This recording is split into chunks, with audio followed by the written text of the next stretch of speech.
Hello, fabulous friends. Welcome to my disaster of a kitchen. I'm cooking up a storm and wanted to share with you the most delicious casserole. No, let me start over. The most delicious cauliflower cheesy, I can't even say it, cheesy dish you've ever had. I have made this now multiple times. Well, I'm meal prepping today and I thought I would share with you how messy my kitchen is, but not just that. I would share with you this delicious dish.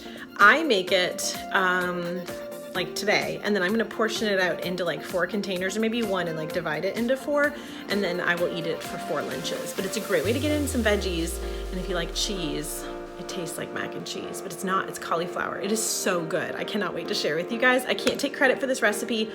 This is one of the recipes that you get access to when you join our squad. You get so many good recipes, plus like access to like a cooking channel. But when you join our fitness squad, you get access to these really good ones. But I had to share this one with you guys, my YouTube girls, my YouTube family, and boys, whoever's watching this video.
All right, guys, thank you so much for watching. If you like these kinds of videos, be sure to give it a thumbs up, subscribe if you're not subscribed to see more videos like this one, and I'll see you later. Bye.